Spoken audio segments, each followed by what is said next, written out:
Eu dou um doce pra quem descobrir qual é esse meu cos pobre. Ei, mano, o vídeo de hoje é do Homem de Ferro, não é do Thor, não.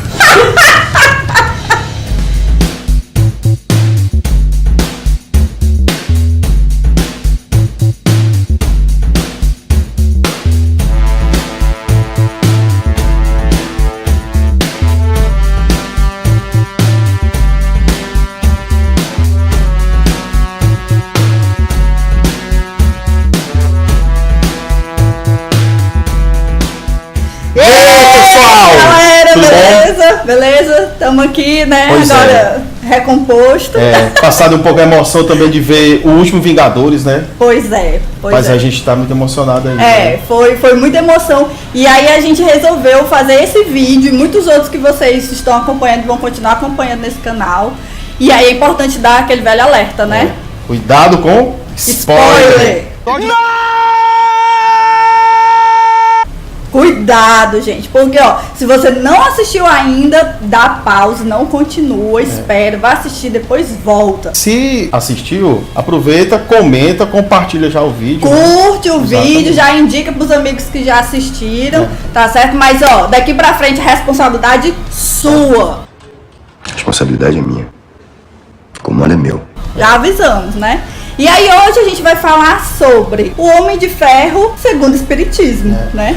A saga, toda essa saga, esses 22 filmes, começa o primeiro filme lá em 2008 com o Homem de Ferro, né? Sim. A gente vê a evolução desse herói, todos esses filmes, né? Ele que participou praticamente, a grande maioria desses filmes, porque né? ele tanto teve filme solo, Exato. quando ele participou dos filmes junto com os Vingadores, ele fez aparição lá no Homem-Aranha, né? E outros filmes. Então, assim, é um personagem muito marcante. E aí, por isso a gente resolveu falar sobre ele. Exatamente. Então, primeiro vamos explicar um pouquinho sobre o perfil desse personagem, né? Do Homem de Ferro, né? Como ele mesmo diz, ele é excêntrico, né? Playboy.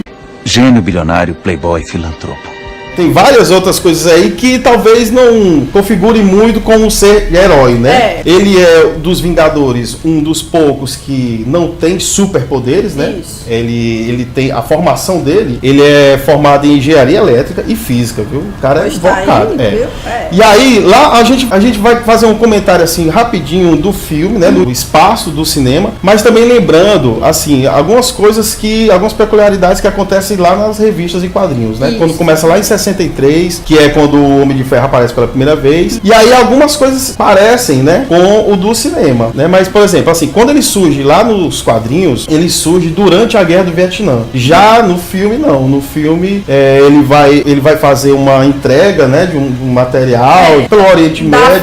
Explode tudo. Exatamente. Lá e aí ele tá lá no meio da confusão. Exatamente. Algumas coisas vão se assemelhando. Nas histórias em quadrinhos, o Homem de Ferro, pelo menos lá no começo, década de 70, 80, o Homem de Ferro, na verdade, a armadura é como se ele fosse um guarda-costas do Tony Stark.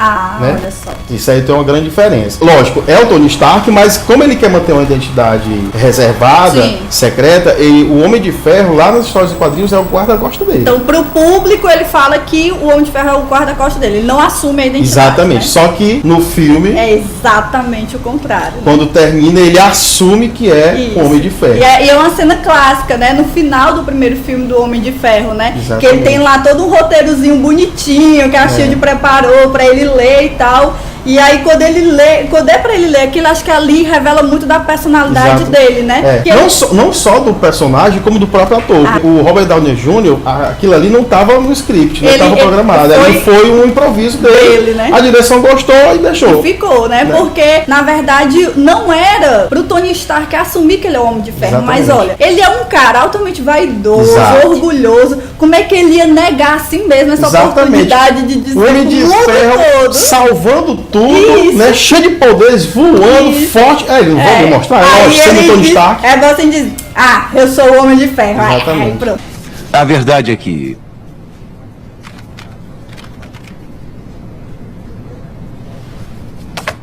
eu sou o Homem de Ferro. E aí, essa cena, ela é icônica, ela é importante, e aí começam os grandes spoilers. Sai daí! Cuidado.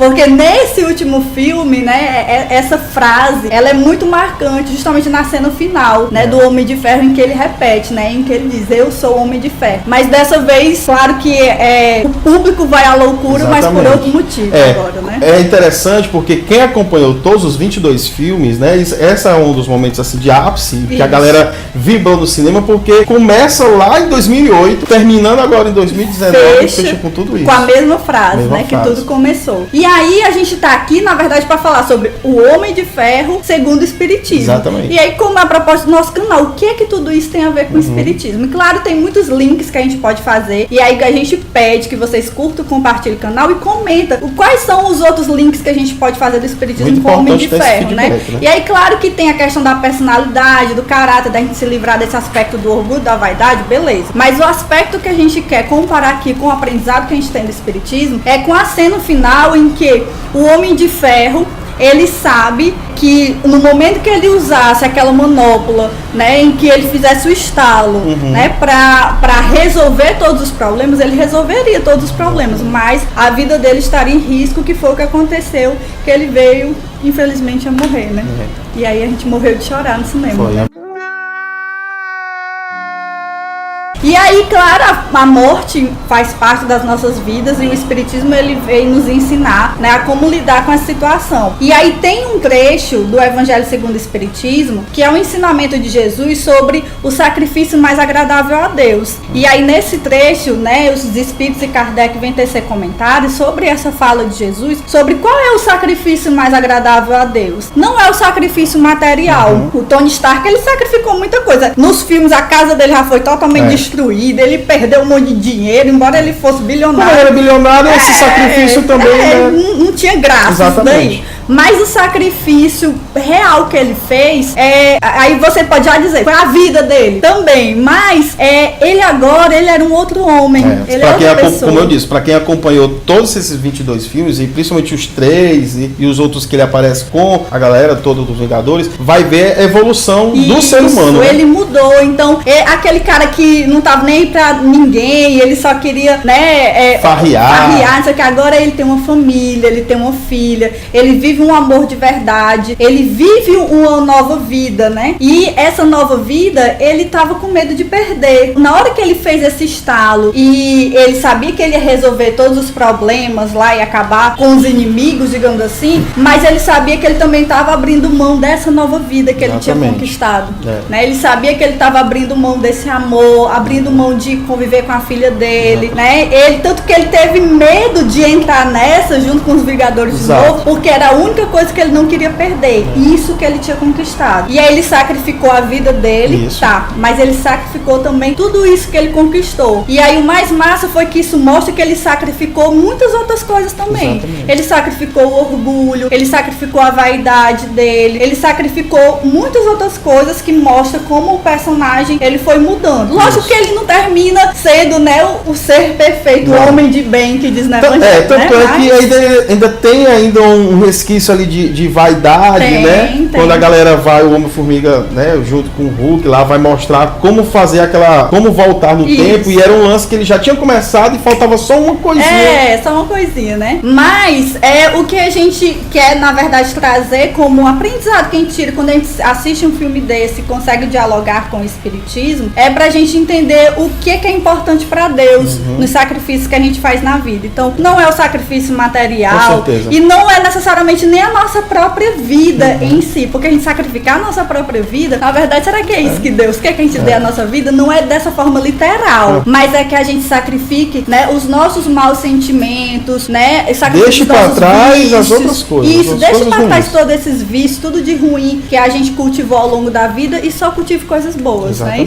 Então é isso, a gente enxergou dessa forma. Se você tem outro olhar, comenta aí, que a gente gosta de ver as outras visões e tal, certo? E aí fica de olho no canal que vão aparecer novos vídeos sobre os outros heróis e a gente espera vocês acompanhando a gente, tá bom? Obrigada. Tchau, galera. Tchau, gente. Valeu.